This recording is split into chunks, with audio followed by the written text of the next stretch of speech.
was always gonna end like this. All your hard work, all your sacrifice, only sped up the process.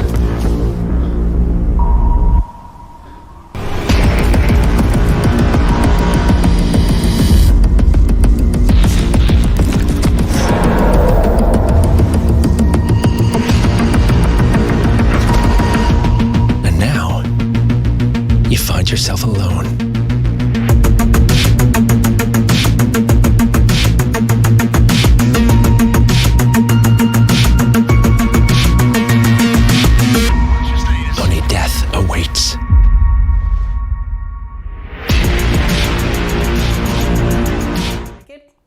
That's the one I'm waiting for.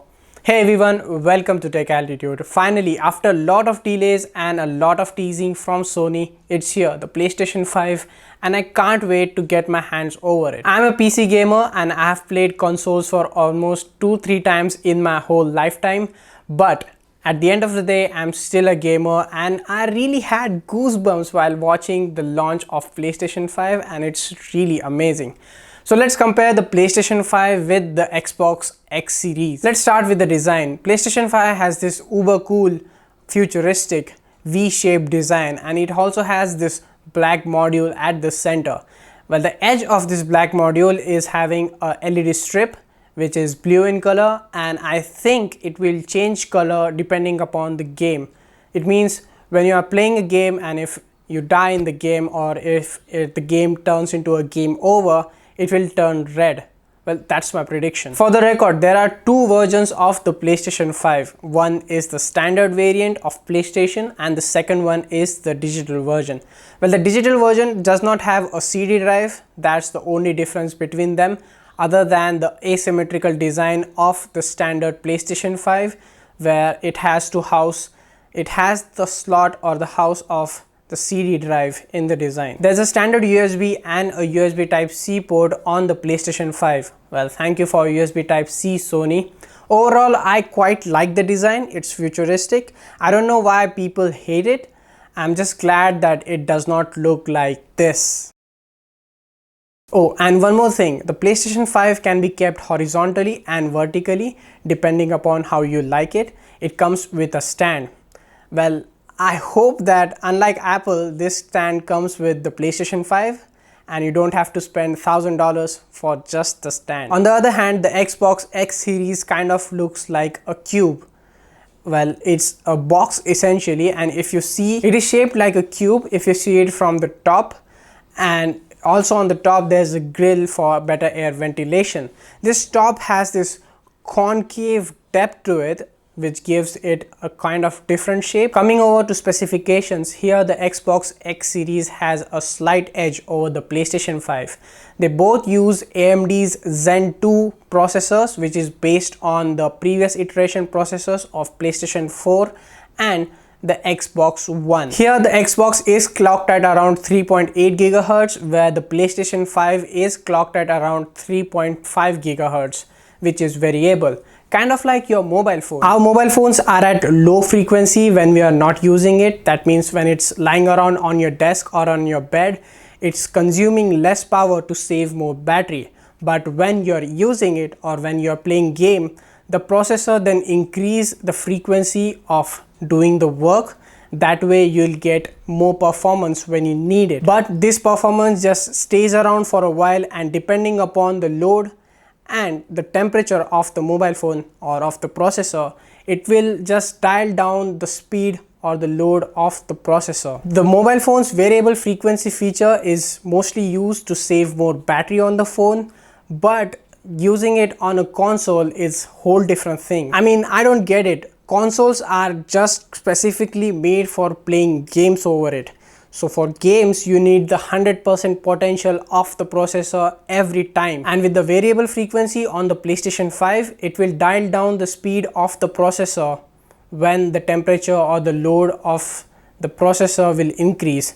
I don't know why we need it on a console game, because it is built that way, and we are not here to save more power because it is connected to an electric plug. I don't know why Sony did that with variable frequency on the PlayStation 5, but we'll see how it plays. Another major difference is in the GPU, that's the graphics processing unit. Here the Xbox has the slight edge over the PlayStation 5 with a 12 teraflops per second speed compared to PS5's 10.28 teraflops per second. And that's variable too. The biggest difference, however, is in the storage, and here the PlayStation 5 just beats Xbox fair and square. The PlayStation 5 has this 825 gigabit of internal storage and Xbox has this 1 terabyte storage. But the real difference is in the speed of this storage. The writing speed of internal storage in the PlayStation 5 is somewhere around 8 to 9 gigabits per second, where the Xbox stands somewhere around 2.4 to 3 gigabits per second. That's really sloppy. Other than these three things, the PlayStation 5 and the Xbox X has the same specifications. There's no difference between them. These consoles get highly optimized games specifically to run over on this console. So the performance of both of these consoles is going to be same. There's not going to be much difference between them. Both these consoles have features such as ray tracing, where you'll see a ray of light coming out from distinct light source in the game, kind of like when you turn on a torch and we'll see a beam of light coming out from the torch, or a beam of sunlight sneaking in from the window inside our room. Really amazing and really amazing features and graphics. Now about the controller, Xbox gets more or less the same controller from its previous iterations with some slight tweaks, slight design tweaks here and there. Here the PlayStation 5 gets the better controller. We have things such as adaptive triggers and 3D surround sound, haptic feedback, and I have also made a video over it, so you can go check out there what else features this PlayStation 5 controller has. What else with the PlayStation 5? Well, we have new wireless headphones that are themed in the color of PlayStation 5, white and black. Sony is recently getting really better in active noise cancelling headphones, and I would like to see all those features in these new headphones. With that, we have a high definition camera, which is pretty much a standard with all the consoles, I suppose. And yes, we also have a media remote to control things from the PlayStation. That means you can play, pause, change volume or something depending upon your need with the remote. Well, price, Sony didn't reveal the price of PlayStation 5 and it is same with the Xbox.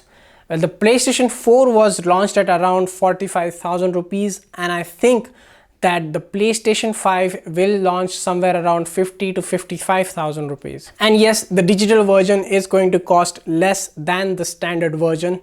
Kind of the marketing strategy where they'll put starts at X price with the digital version. With that, I would really like to see a matte black version of the PlayStation 5. I can't wait to have it. We'll see if we get a matte black version. However, there's no official reveal from PlayStation. That's all with today's video. As always, do check out my other videos. If you're new here, then consider subscribing to the channel. Thank you for watching, and I'll see you guys in the next one.